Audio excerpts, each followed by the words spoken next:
What's up, everybody? This is Real Talk Football episode 22. And we are back, baby. We are back. We got some NFL recaps to go over. We got some trade deadline stuff, some teams that take you over the top for the playoff push. We got some college upsets. We got them rankings coming up, and the end of the season's coming up for that playoffs. Oh man, I can't wait for that 12-team bracket, dog. I can't wait. And we got high school football playoffs round 2, baby. Round 2. Let's go! Let's go, Cowboys!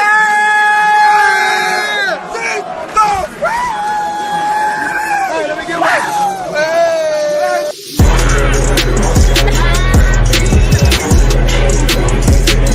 Let's fucking go! It's about that motherfucker now. Y'all motherfuckers have me flipped on that. They gonna get the motherfucker right.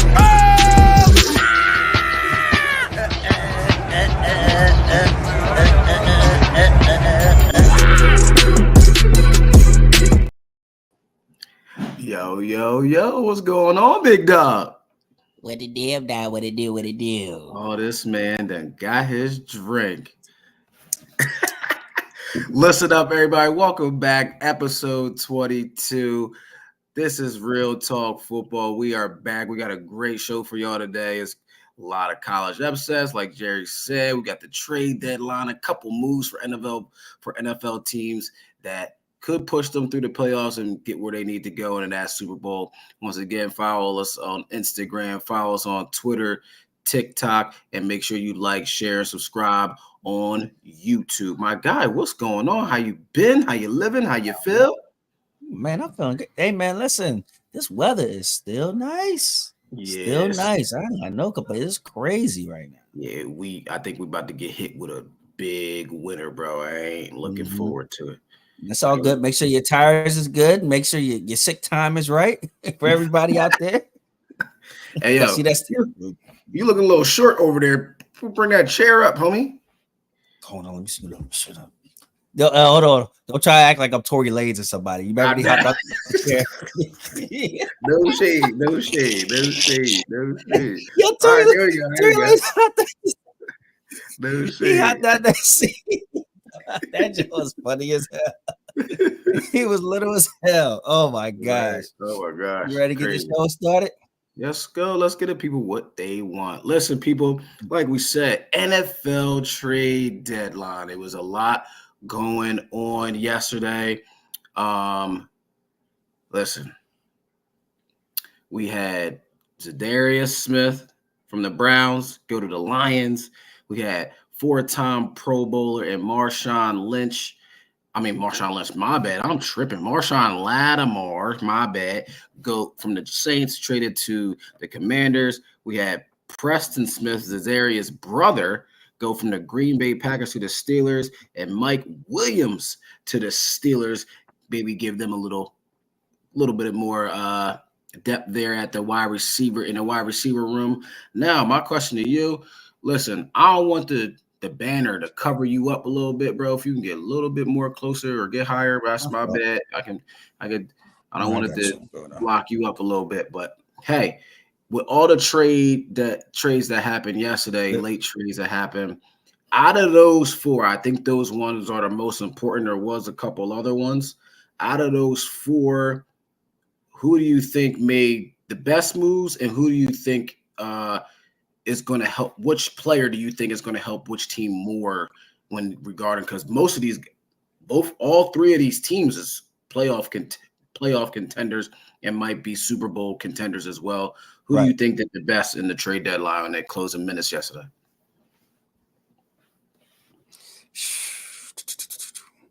Well, you look at the Chiefs, so them picking up D-Hop is good because you didn't want to just run Jason Kelce to the ground. Travis Kelce to the ground going into the playoffs, because you see how we talked about how it was supposed to be him just cruising because they had Worthy, they had they had Hollywood, but then he got hurt. They had Rashee Rice. He's like, all right, you got all these weapons. He will be the last resort. He's just going to cruise into the playoffs. Now you got D-Hop. He's been getting off. These dudes better stop playing this man one-on-one. He can still get busy. He's still got one of the best hands in the league. But I think that helps them a lot. Remember, that trade happened last week, right? I'm talking about the trades that happened. Oh yeah, but yesterday. well, I You was had including Larry. that. Okay. My bad. Oh, Go okay. ahead. Go ahead. Go ahead. No, my bad. Go ahead. You got Right, it. right, Go right, ahead. right, right, right, right. Yeah, yeah, you're right. So yeah, we could still, we could still, we could still do that. So I still think what the Lions making that trade for them too, for the DN help, which they needed because, what's the name is out, Hawkinson. Yeah, I'm tripping. Hutchinson. Aiden Uh, Hutchinson. Aiden Hutchinson. yeah, yeah, yeah, Hutchinson. With him being out, they needed that D line pressure Mm-hmm. to help because that back end is so suspect. So then you got them, you got the Steelers. I actually, you know what? I'm sorry, bro. I'm all over the place. The Steelers made the best trade only because now you can't just focus in on what's the name? On Watt. Yeah. Watt. Yeah. So now you got Smith. You got Smith over there who's going to call some direct. He's not what he used to be because he's up there in age, but he's still somebody you can still pay attention to because TJ gets so much double team. Right. Okay. Yeah, man. I'm with you. When it comes to that Preston Smith trade, I'm a little bit confused on the Packers end because the Packers is a playoff team. They 6-2 right now. 6-3, 6-2 or 6-3 right now. And your defense is playing really well. Why would you trade one of your best pass rushers? I mean, obviously, he's going to the AFC, so he's out of conference, out of division. But I don't really understand that trade and why the Green Bay Packers would do that. Good for it's a benefit for the Steelers. You know what I mean? Mike Williams is a good solid pickup for them. I think more so for red zone. I don't know what he's going to do. I don't even think he's going to play this week. We'll see. Yeah. But I think the biggest trade was Marshawn Lattimore. Even though Marshawn's been out and he's been hurt, I think that sometimes just like Devontae Adams did it. Oh, I'm gonna play like I'm hurt, and then as soon as I get traded, I'm ready to go type John. So I think Lattimore is gonna be ready to go this week for the Commanders. I think the Commanders being 7-2, being at the top of the NFC East, being the second seed in the NFC, they're ready to go for this. They got a confident quarterback in Jaden Daniels. Although a rookie, he's confident. He's ready to go. The offense is running smooth.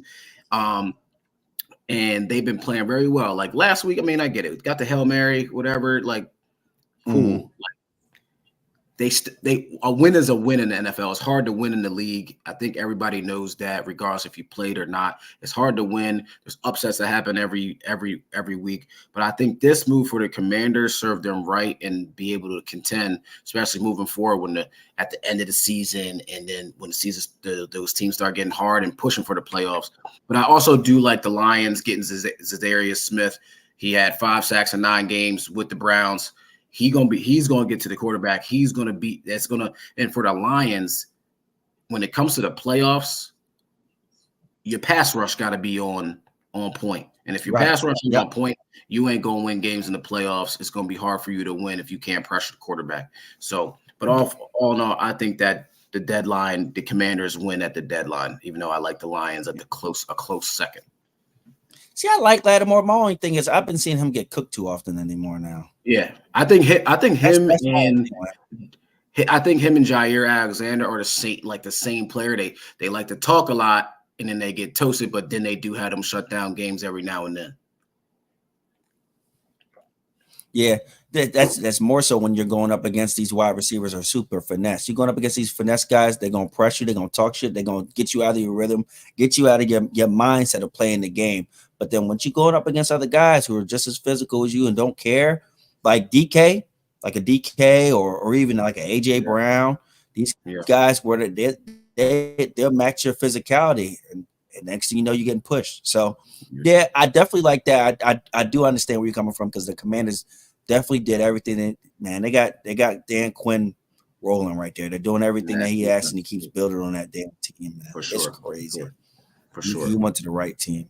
Definitely. Mm-hmm. But we're gonna stay in this NFL, man, and especially talking about teams because this team didn't make a trade, but they've been winning games.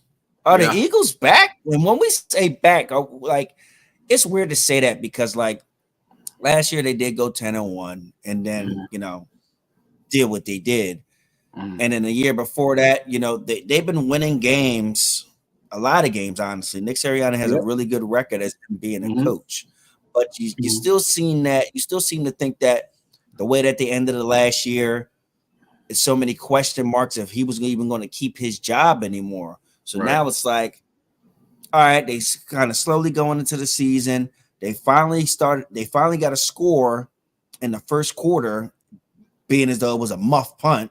They finally scored in the first quarter. Now you're starting to kind of think, are they kind of getting it going on defense? They're starting to have a little bit more pressure. Linebackers playing a little bit better. What you think? So I got a couple things. Okay, first, the Eagles are playing very well on offense and defense. They're running the ball through. They're running their offense through Saquon, which they should have been doing since game one. All right, I know the first couple of weeks you're trying to find your identity, but now they're doing what they need to do. The offense needs to go through Saquon no matter what, whether it's passing or running, and they're doing that. The defense is playing better. The defense is a top 5 defense since the bye week after they lost to the Buccaneers. They got blown out by the Buccaneers, even though they blamed A.J. Brown and Devontae Smith not being there for that game. That's why they lost. Well, they both don't play defense. Your defense gave up 33 points. You got blown out. But I still think the questionable play calling and maybe not play calling, the decision making from Sirianni may hold them back. Going for 2 so many times when you got the lead, just kick the field goal, man. You don't need to go for 2 all the time. But I don't think they're back yet. I'm not going to say the Eagles are back yet. And even though, I mean, you got to play who's on your schedule, but after their bye week, so they lost 33-16 to the Bucs, right? They had a bye the next week. You played the Browns, who we know they aren't good. That was before Deshaun got hurt. And you struggled that game. You won 20-16. Then you played the Giants. We know who they are. Beat them 28-3. Then you played the Bengals. Although they got some firepower, their defense is horrible, and their record, as shown, was 2-5 at the time when you played them. T. Higgins was out. Joe. T. Higgins was out that game too. And then last week you had a 22-0 lead and struggled, almost lost. You almost threw the game away and playing the Jags last week. Another team with a losing record. So that's 4 straight games with a team that's a losing record. Did you win? Yes, we get it. You're on a 4-game win streak. Cool. But let's see how you do in these next 4 weeks. You got the Cowboys this Sunday. We know that's going to be a win. Dak's out. CeeDee Lamb might not play because of his shoulder. You got Parsons still out. You got Cook still out. And you got DeMarcus Lawrence still out. So that's a dub. But the next 3 games after that, you got the Commanders, 7-2. Could be 8-2 after this week. They got a hard game against the Steelers. You got the Rams. The Rams are rolling now that everybody's healthy. Everybody got to watch out for them. They're 4-4, but they are playing good football. They're not playing like a 4-4 team. And then you got the Ravens week 13. How are you going to do in this next 4-game stretch where you're playing the next 3 out of 4 playoff teams?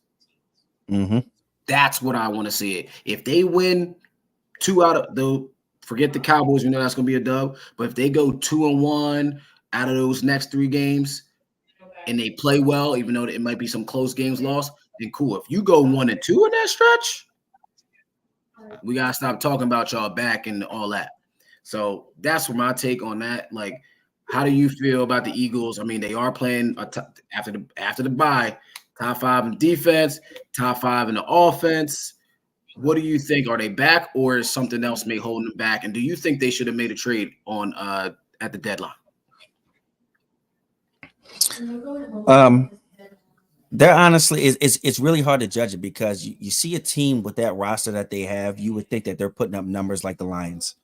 You know, the Lions are out here, they're spanking everybody. They're not winning, they're dominating games, especially in teams that they're supposed to dominate in. And that's where it makes it weird with the Eagles. So now it's like, is it the play calling? Is it inconsistency from the quarterback play? Is it them not running the ball enough? You don't know where it's coming from offensively. That makes it super weird. And it's honestly annoying with them. The defense is what it is. They have young secondary guys outside of Slay. Well, Slay's out. You got Rodgers. He's been solid there. But you got young guys in there. And Ringo, Blankenship, the DeJean. You got the young kid, the corner, the safety. I mean, not the safety, the corner on the other side. So they're a young team. It's hard to when we say are they back, are they one of the top teams? I would say in the NFC alone, I probably put them at 4 or 5, around 4 or 5 in the NFC alone. But Who do you have the in way front of the them? roster is set, you said what I got in front of them? So who you have in front of them if they're at 4 or 5? Lions, Packers, Falcons, right there. And The Falcons? I'm still, bro, don't sleep. Yes, the Falcons that beat them. You're the right. Falcons that beat them. But they also beat the Packers too. I know it was game 1, but yeah, that was game 1. So it's a little hard to even judge it. And it was in that nasty ass Brazil field. So yeah, like I said, I got them around like 4 or 5 in the NFC, but did they do enough? Did they not do nothing in the trade deadline? I don't like that because I'm still not liking their pass rush. Still not liking their pass rush at all because granted, did Josh Sweat get off? Yeah, Josh Sweat got off with a backup tackle who they just traded to the Lions. Right. They traded a starting tackle to the Lions, and Josh Sweat was just hitting him straight with bull rush moves. And that's normally all that he does have is a bull rush. So once you're going up against better tackles in the league with these better teams, and they've been getting away with the dumb stuff that they've been doing with this head coach, man. Ignorantly dumb stuff. And the play calling goes into the effect of that too, because that one play where they went for it on 4th down, Jalen Hurts tried to throw it, and he ended up almost got a sack and threw it away. Like, what are y'all doing? What are y'all doing? Even the Eagles fans are pissed off. You go watch the games, they're gonna put the damn the camera on the crowd. The crowd is going off. You hear them screaming, "What are you doing?" And the next thing you know, they're interviewing them afterwards. Nick Sirianni gotta go. You gotta go. Right. So they're even in a battle themselves, where it's like, well, look at his record. And like, well, look at what he's doing. Is he that good of a coach? He is winning. He's a winning coach. He's been winning, but these last this season and a half now, he's been making some like very, very questionable decisions that can lose your team's games, especially in these pivotal games that's going to be important coming down the road and then getting into the playoffs. You don't want him making these type of bonehead decisions when you get to the playoffs and end up losing you a game and now your season's over. Exactly. Yep. And I call it arrogance and stupidity, man. And that's really what it is. I don't know. I said this to my home, but I said, I don't like, he's like, well, I'm sold on him because his record, that ain't enough for me. How good will you be? Can you do what Mike Tomlin does? Mike Tomlin don't have losing records. He still finds the way wins with the guys that he got. And the second Eagles get some injuries, now it's, oh, well, this person was out. That person was out. Every team has injuries, bro. Right. Every team has injuries. The Mike Tomlin different. That's gonna be another discussion for a different day because I ain't gonna lie. As much as a leader as he is, I think Mike Tomlin is an overrated, mediocre coach. But that's a discussion for another day.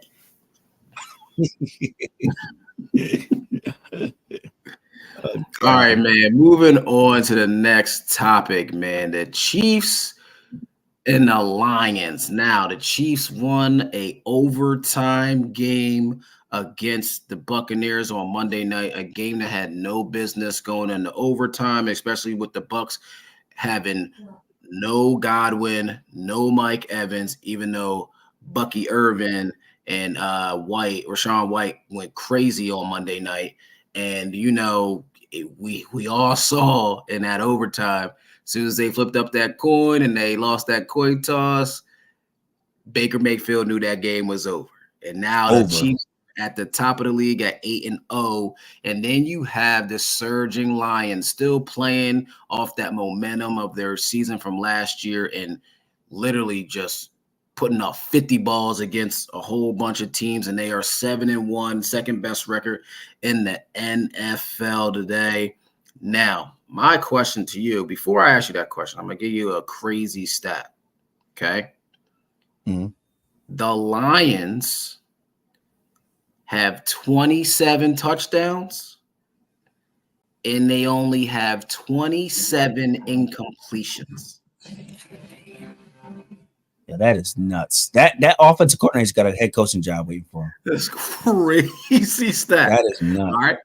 So now I'm gonna ask you this question: who would you take right now, the Lions or the Chiefs? Neutral field. Mm-hmm. Give me the Lions because the Chiefs been scapegoating. Yes, because listen to me. The Chiefs been scapegoating with some BS. That's what they've been doing. Scapegoating with some BS and how to get away with things. And not only that, with the refs too. I hate to do this, but the refs, oh my God. Even when they won that game, he clearly false started, bro. They clearly false started. Right. They called a million holding calls. You know, like honestly, everybody gets held every play in the trenches. They were calling all these holding calls on them. He false started and then they scored the damn touchdown. They should have been kicking a goddamn field goal. They get away with their defense carrying them, but that Lions team, the way they run the ball with two running backs and get those guys involved, and now you got your tight end back healthy. Give me the Lions, bro. I got the Lions beating them because they will get up. The Chiefs know how to play tight, close, dirty games. They have yet to be like getting blown out where Mahomes has had to come back and win the game.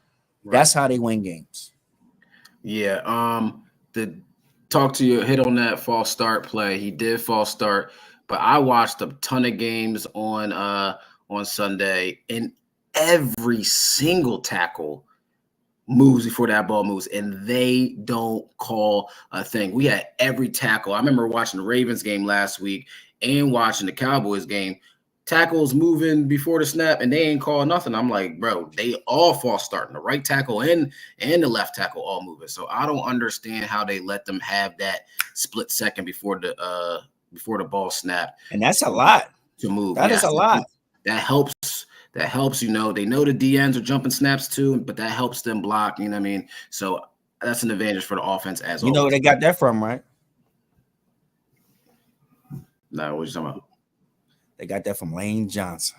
Oh, Lane was doing that all last year. Yep. Oh boy, be in the Matrix. I am in agreement with you. I am taking the Lions right now because the Lions are playing like a 7-1 team. They're firing all cylinders on offense and defense and special teams. Even with Aiden Hutchinson out, you thought that defense was going to suffer. They are playing phenomenal. They're playing the bend don't break defense, making teams kick field goals, not giving up a lot of touchdowns. And now you add Darius Smith as to your pass rush to help out on defense, to help those corners in pass coverage. And then with the Chiefs, yes, they are 8-0, but do they look like an 8-0 team? Yes, the Chiefs know how to win. They've been winning for years now, 6 straight AFC championships, 3 Super Bowls. Yes, they know how to win, but they don't look like a team that's 8-0. You know what I'm saying? The defense looks great. The offense, this is the first time Patty, I think this season, did not throw an interception. He had 3 touchdowns, no interceptions on Monday night. He looked good. Offense looked good, and D-Hop looked like it's going to be a problem for the next 9 weeks before the playoffs start. So, but I'm still going to take the Lions now. If we was talking about Super Bowl, we all know Patty and Andy Reid gonna get ready for a Super Bowl, but I think the Lions made this move to get to the Super Bowl, to play the Chiefs and to beat the Chiefs, because we all know, people forget, they all talk about this year and then sometimes they bring up last year. The Lions beat the Chiefs on opening night last year. Let's not forget that. Mm-hmm. All right, so they know how to beat the Chiefs, and they beat the Chiefs at home. Yep. So let's not forget that, people. Definitely did. For sure. Now, let's switch it over to some college, dog. Sure. College was going down, and things is heating up, man. That's what they really is doing. They're heating up now. This playoff run is going to be crazy. Guys is trying to win these tight, close games, man.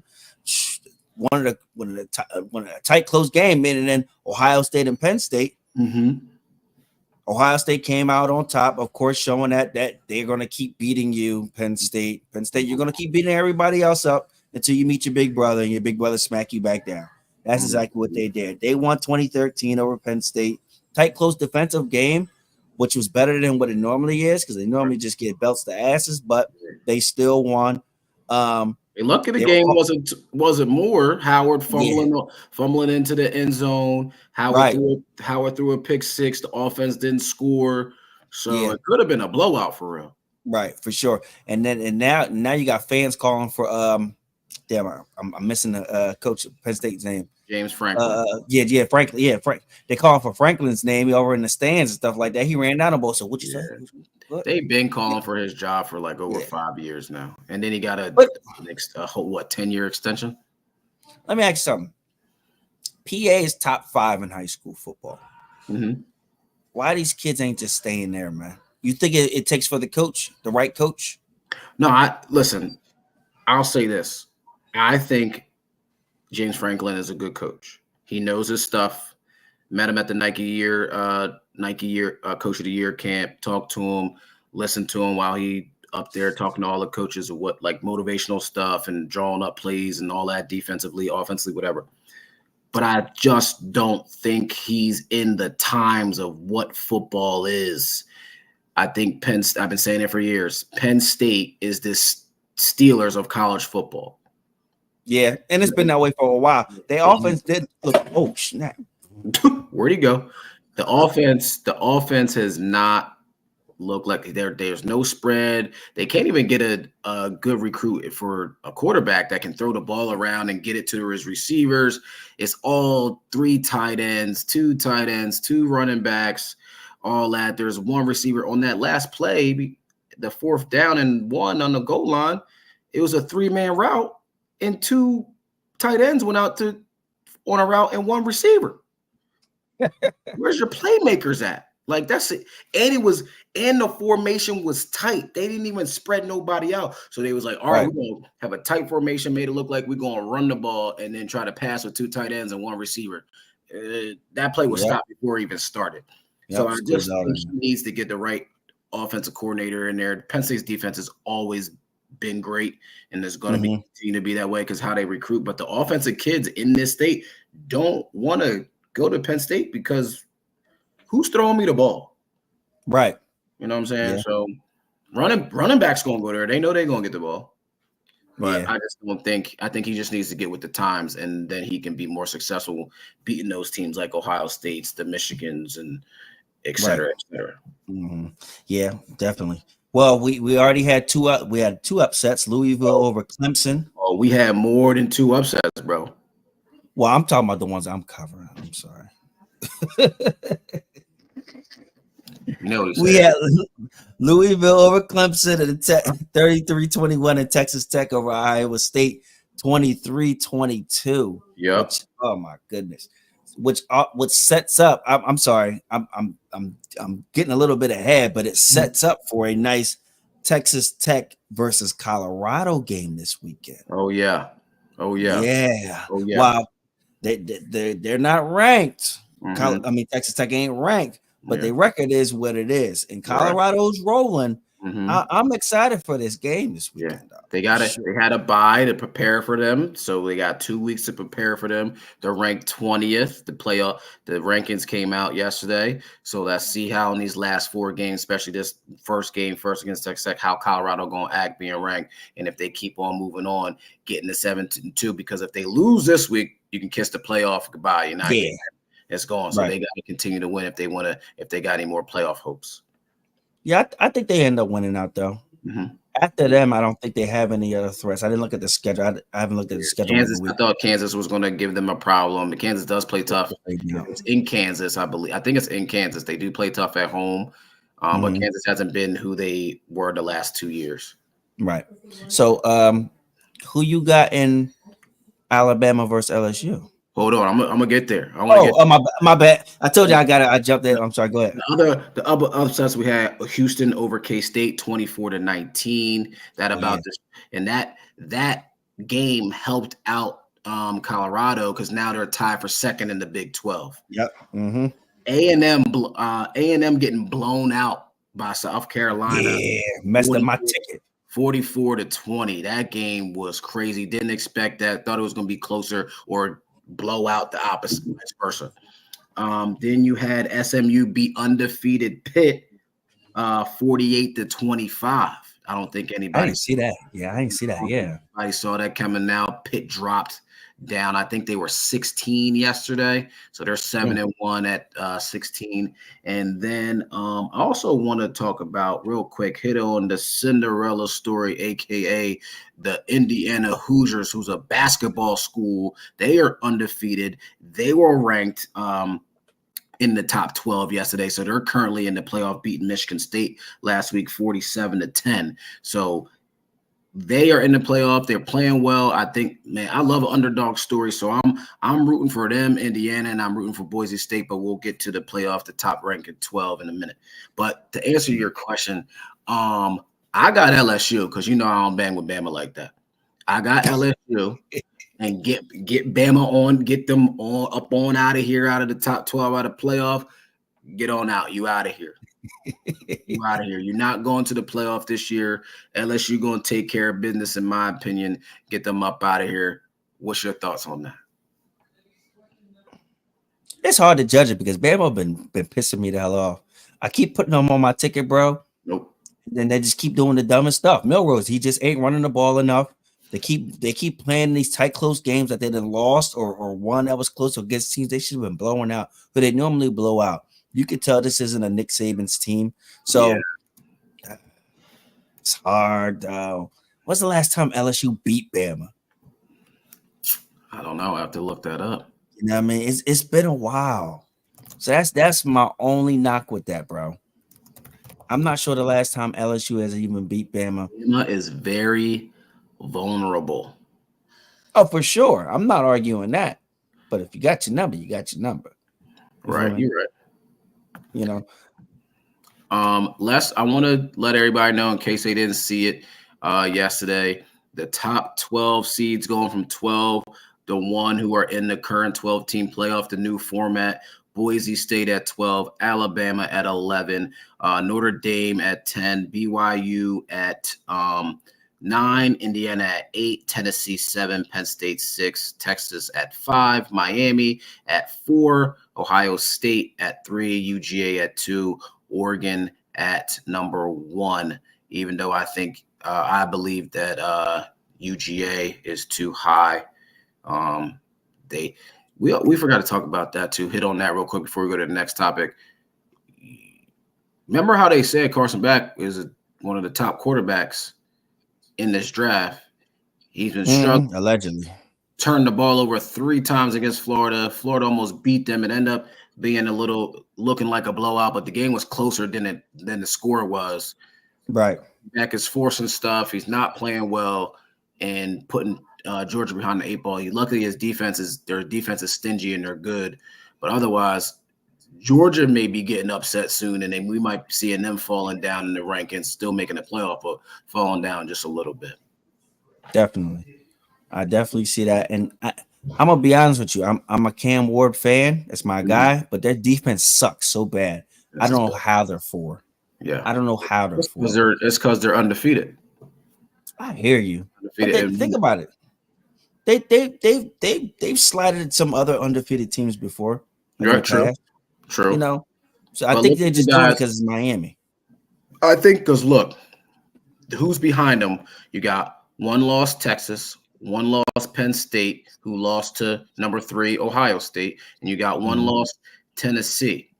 Okay, Texas lost to Georgia, so you ain't gonna put Miami ahead of Georgia. Ohio State just beat Penn State at the time. Penn State was number 3, and they were number 4. So Ohio State only moved up 1 slot. So you're not gonna.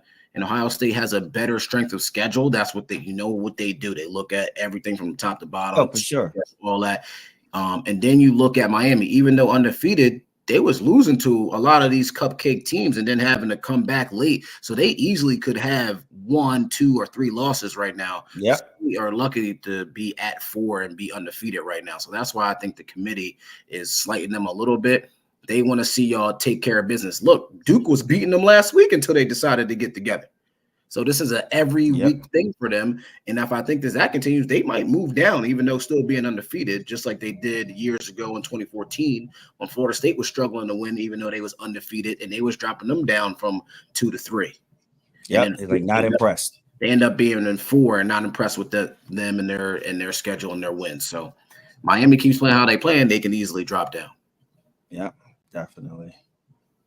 All right, man. We're gonna play a little game here. A new game for everybody. New game. Y'all know we play what's the word all the time. You know what I mean? So I came up with a new game. I want you, bro. It could be NFL, it could be college, it could be high school. Make a bold statement about any team, any player, organization. What is your bold statement for this year so far? Halfway through NFL season, halfway through the college season, high school is at the playoffs. What is your bold statement?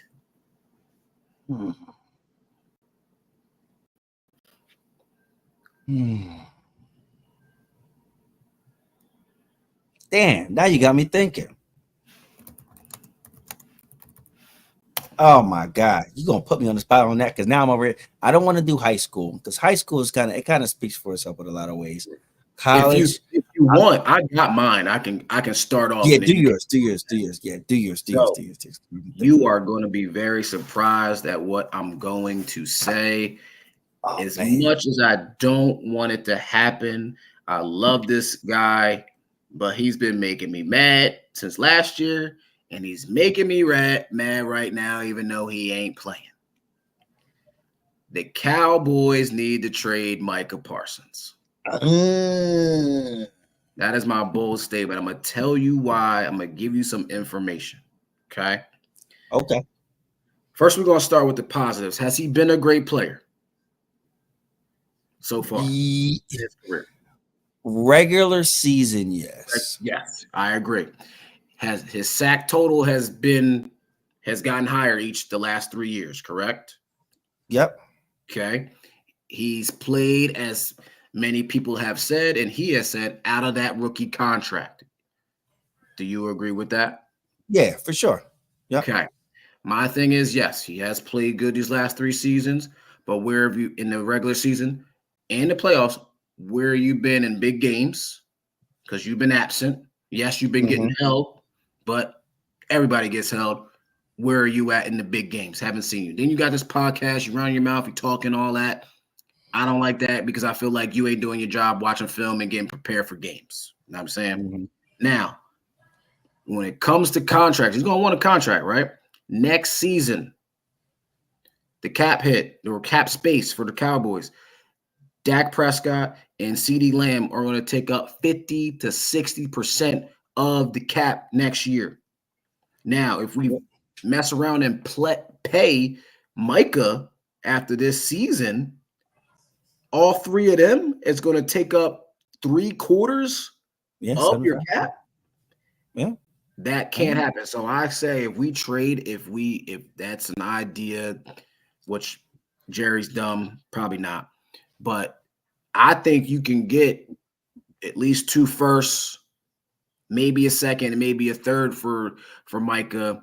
A first this year, a first the next year after, and then you still have your first for this year. So you got 2 first-round picks this year, 2 for the next draft, and then you got either an extra second or an extra third in there, and then even who knows, maybe put in a solid player, but not obviously not a player up to his caliber, because then the money won't match with it. But I think having 3 guys on the team that take up probably 75% of your cap, it just can't happen. I don't think it should happen. So that's my bold statement. I think we should trade Micah Parsons as much as I want him to stay a Cowboy for life. Definitely. I like that. My bold statement is, I got one for you. Bryce Young will be a Los Angeles Ram. Whoa. We talked about this like the beginning of the season. Yeah. You're saying next year by draft or just next year by the start of the season? I say, but it might play. It might happen at the draft. You never know. McVay, he's pretty meticulous in how he moves. He sees Stafford is getting there up there in age. He's still making plays, but you see that team is real young. And so you want to build around a quarterback. You can catch this dude right now because on the low, they're like, oh, he suck on the Panthers. But for real, in the right system, a McVay system with the offensive line and weapons, dude can throw the goddamn ball. Right. We cannot deny that. We cannot deny his playmaking ability. We cannot deny the fact that he knows and sees the defense the right way. Now you got a run game going on with Kyron Williams. And then you got a play action going, and now you're going to Puka. You're going to Tutu Atwell. You're going to Cooper Kupp, who might end up getting traded next year, but who knows how that goes. Robinson. You got weapons, bro. Now you go get a young quarterback because they already did it. They already traded away Goff. Granted, Stafford was older than Goff, but Goff wasn't putting them over the top. Right. I think you go get a Bryce Young, a guy who, like I said, it's a low risk, high reward because his contract, he's still in his rookie deal. Yeah. And you can keep building from there. Do you think the Rams would have to give up a first round pick for him? And now we know the Panthers owner, Tepper, he gonna want to try to steal a first round pick out of that. Not if he keeps stinking it up the rest of this season. Right. You can get it.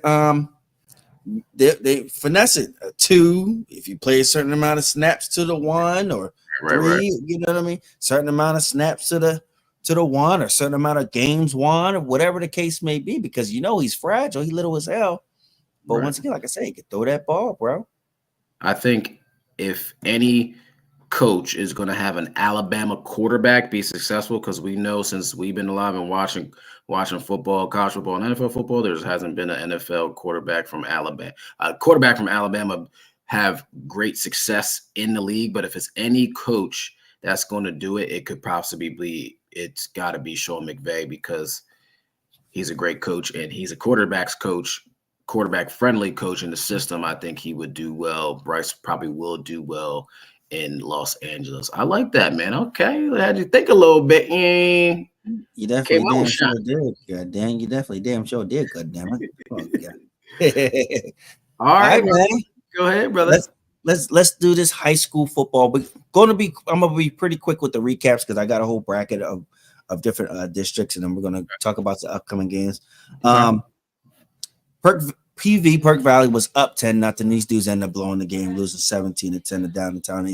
I'm mad about that. It makes zero sense. These guys folded like a cheap tent. I don't want to talk about CB West. We already knew what CB West was going to do. O&J won a. I will say this. I will add in. They struggled. Yeah, 17-0. Yeah, to a 14-ranked Winsbury. It should have been more of a blowout, and they struggled and did not play well last week. For sure. Yeah, you had O&J Wibers ended up beating the Chamonix, so now they're lined up to play Downingtown West, who beat Coatesville. Coatesville just hasn't been that team that it normally is the last 2 years. They still always play Downingtown West tough, which they did. They only lost by a touchdown. Yeah, 28-27, definitely did. North Penn over top of Ridley, 24-14, which is also a close game. I'm thinking we talked about. We thought this is supposed to be North Penn coming back as being that North Penn team. You can't be winning no 10-point game against these dudes, man. But they're going to end up playing Haverford next. We smoked Quakertown 56-0. So we'll see how that goes. CB South beat Springford. We already knew Springford was what it was. So they're going to go on to play PW, who beat Souderton. But this is an 8-9 game, and PW ended up blowing them out 33-14. Yeah, I like that. PW had the stronger team. Knew that was going to happen. Souderton had a couple cupcakes in the beginning of the game. They was feeling themselves, and then when it got started up, that's when them L's started coming. So they wasn't as good as they really thought they were. I knew PW would handle business. Exactly. So before I pass it on to you, this is a lineup, just half of the bracket for the 5A district of a game that I want to see. So you got Chester, who beats Upper Moreland 48-14. And you got Phoenixville, who beats Upper Perk 21-3. If Chester beats Westchester Ruston, who beat Oxford 42-0, and Phoenixville beats Upper Dublin 31-21, I'm definitely looking forward to that Phoenixville and Chester game. I've been excited to see Chester play again since they went up against TEP. I'm loving it. I like the twins. I like that linebacker. I like the way they play. They play tough games. But Phoenixville does the same too. They got the really good running back who can go play linebacker and rush too. They got the good D tackle kid inside. I like that. I would like to see a Phoenixville versus Chester game, bro. That's exactly where I'm at. I'm with you. I'm rooting for Chester to come out that bracket. I think they have to win 2 more games to make the state playoffs, even if they do slip up and lose before the championship game. Right. 5A. They definitely got to win this game or they're just out completely. I do think they'll beat Westchester Ruston this weekend on Friday night. They just are so athletic and they're big and they're strong too. And like you said, the quarterback and the wide receiver, they are a dynamic duo. They are fast. They are twitchy. They will get in the end zone. They can score quick. Yep, they're fearless, bro. And they can score on special teams too. Kick them the ball if you want on punt return and kick return. That thing can go to the house every single time. So definitely can. I think if they play good, disciplined football like they did against TEP in the beginning of the season and if they keep playing that way, they've been rolling since they lost to TEP, I think they'll come out with the win, and I think they could win the 5A championship. Yep. And in the last game, I want to talk about the game that we going to this Saturday. Oh, yes, sir. Yes, sir. St. Joe's Prep versus LaSalle. Oh, my God. Listen to me. Get there early. My lesson learned, I'm going to be honest with you, bro. We're going to have to sit on the Prep side because the LaSalle side was just too wild for me. You know what I mean? I'm cool, calm, and content when I'm out here in my trenches of into the games, but it was too much. They had kids running around. You had moms cursing out the players, and not the players, the game, the refs in the game. They was so involved. I said, oh, man, you know what? This is too much energy for me. I need to be over there. Let me see how Prep is this side. But I don't know who wins this game, bro. Don't know. Prep should have won it last time, but now you got LaSalle. They went and got healthier now, so I am excited for this game, bro. But they're gonna have to Okay, he back. Prep is gonna have. Sorry. Yeah, you hear me? Yeah. So when I said you got to protect that quarterback, the kid on Prep, because when you send a blitz at him, he gets super uncomfortable back there. So you protect him and get that run game going. Like I said, I like the running back a lot. You get it to Jet Harrison. We'll see how this game goes. I'm excited for it for sure. Right. For sure. Me too. I'm excited to finally see Joey O'Brien in person to see if the kid is the real deal. Holyfield. He was at Penn State. He's another guy I think ain't going to go to Penn State. He was at the Penn State game last week. I don't think he's going to stay in state. I think he's leaving. Another game is the championship game for the District 12 6A, TEP versus Lincoln. We all know TEP is getting ready for these 6A playoffs. I can't wait to see who they play against, and I know I'm going to be at a couple of those games, supporting my guy, Coach Deb at Panthers. You already know TEP going to win that, but I want to see who they play out of that next game. Out of Prep or LaSalle. For sure. All right, man, we're getting close to the end here. We got a couple more topics. I especially want to make this one short and sweet because we already know, but I want the people to let the people know that, like, we are realists when it comes to the team we root for and support, my guy. Now, after all the comments, Dak's comments, him getting caught on the sideline, Jerry Jones' comments, the lack of effort that we saw against the Falcons, the coach slamming down the iPad, and now Dak going on IR, and a lot of people hurt. Are the Cowboys cooked? Because I think they are barbecue chicken. Whoever wears number 12, they might as well give it up for next year. Because Travis Hunter going to the Cowboys. That's my old my other bold statement. That's my other bold statement. He's not getting the number 1 pick in this job. You think he gonna get number 1? No, he's not getting number 1. You know who get number 1, right? The Patriots right now is locked in to be number 1 pick. Listen, my guy Cam Ward. My guy Cam Ward. They're gonna trade out of that. They might rock out with Drake, man. They might. I don't know. But my guy Cam Ward going number 1. Did you just say Cam Ward is going first overall? Bro, come on. Now you. All right. So is that my bold? That's 3 bold statements today. Now we gotta check what's in that cup. We gotta check what's in that cup, man. Relax. Doing too much. Cam Ward, bro. Number one. Remember I told you. So what are your thoughts? What do you do you think they should blow it up? Do you think it's Oh no, over? we're not gonna blow it up. Jerry Jones is a he's an old man, an old gruntled man, and he don't see no wrongs in nothing that he does. He takes no accountability for nothing that he does. He tries to flip it around. That's why they went off on Sean Sharif on a radio station. We are cooked. We are beyond cooked. I don't understand. What we really should have did was it was stupid to bring in Zimmer because you don't even know Mike McCarthy's going to stay with us. So you should have just moved Al Harris up, and that way you still had somebody in the coaching staff. So if you get rid of McCarthy, you get rid of everybody else once. You can still offer for Harris to stay with whatever team that comes. Mike McCarthy's done. You know, he's done. The team is done. We did nothing to address this team last year in the offseason. So we knew we was going to be trash this year. That's just what we knew. We knew we was going to be trash. Every time, you know, it's so crazy. I can't go nowhere without seeing anybody. What's up with your team, man? You know what's up with my team. What's up? What's up? What do you want us to say? Like, yeah. I told you, I told y'all, I had conversations with y'all. Like, I told you we was going to be trash. Exactly. I ain't got nothing else to get better. We ain't do anything to get better, man. Exactly, bro. We're trash. DaRon Bland has yet to be back yet. He's yet. Diggs. Stay on the sideline. Stay on the sideline. Yeah. Diggs still isn't even 100%. Still trying to push through and play. Like it's over. Overshown. He's an upside for us. I like Overshown. That's playing ball. Yeah.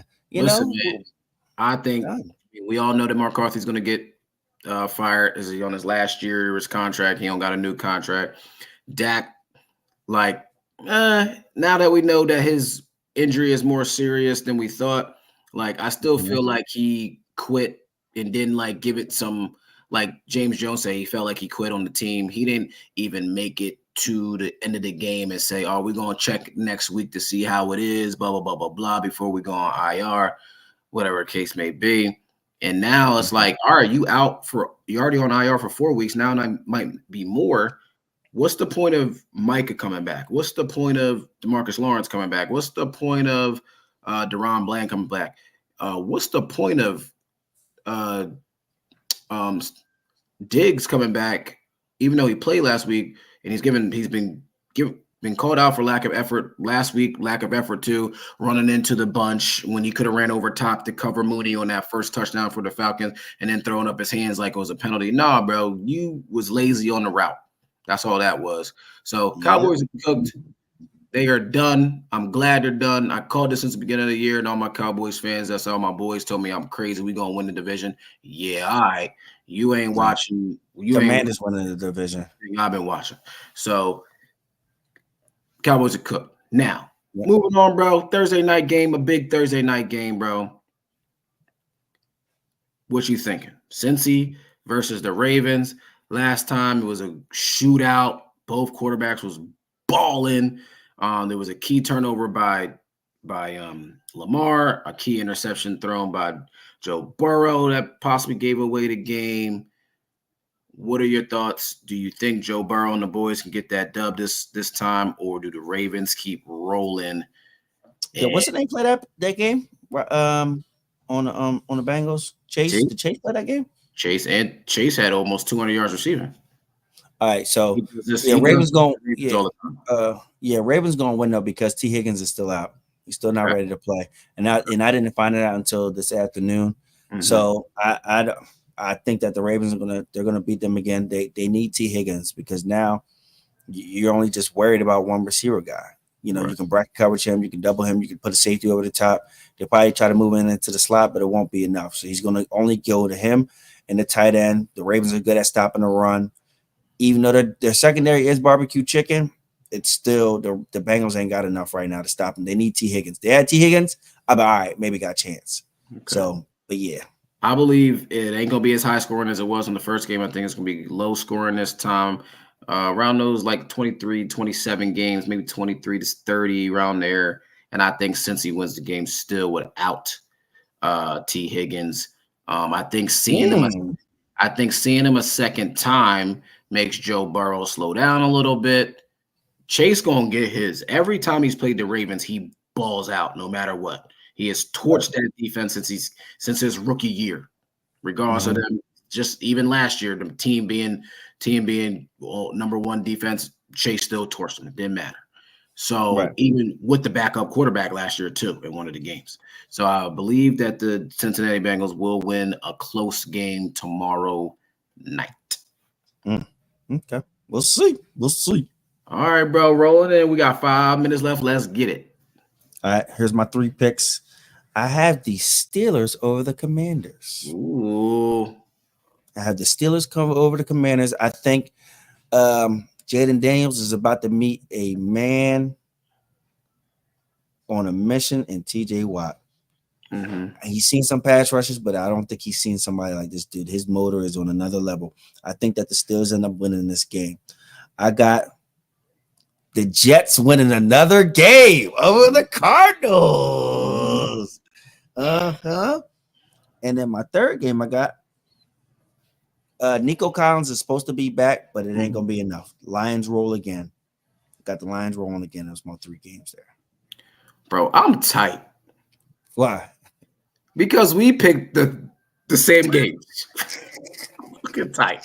Super tight. Not even kidding, bro.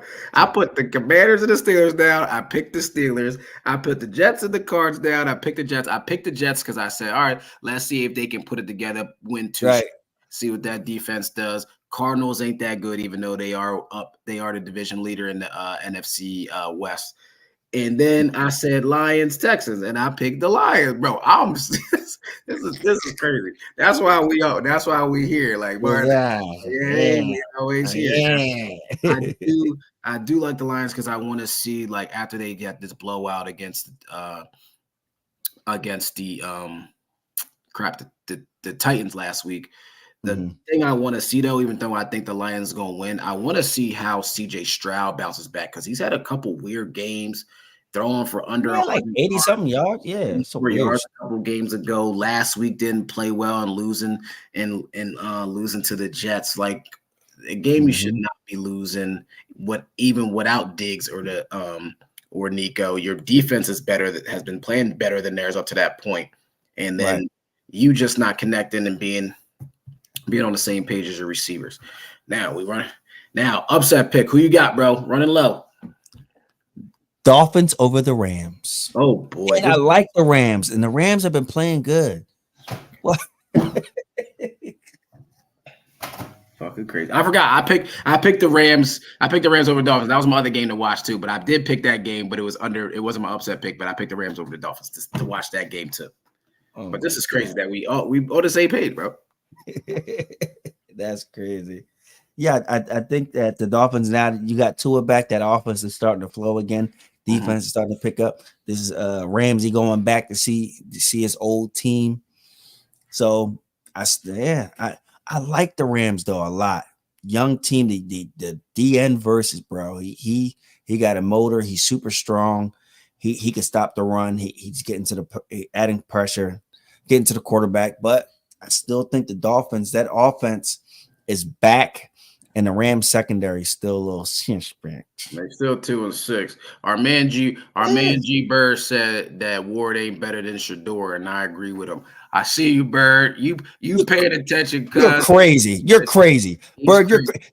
Get on the show whenever you're ready, bro. Listen, Shador hold the ball for like 20 more seconds than it needs to be. You better cut it out.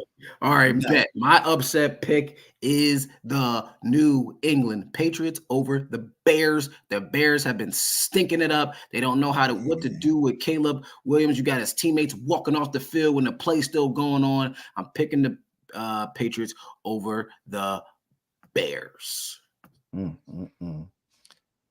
Bird, whenever you're ready to get on the show, bro, hit us up, man. You playing around. We've been hit you up about coming on this show, dog. Sure did. Out here talking crazy. Ward is that dude, man. You better stop sleeping on my God. Yeah, tell him to start winning some games and blowing them out. Yo, people, I appreciate y'all on Instagram and on YouTube joining us. That is another show, another week. We're getting ready for football. Thursday night football, Ravens, Bengals, and getting ready for high school football playoffs Friday and Saturday night. Listen, people, I appreciate y'all coming. Once again, follow us on Instagram, TikTok, Twitter, and YouTube and Instagram. Like, share, and subscribe. We love y'all. Thanks for joining us. See you when I see you.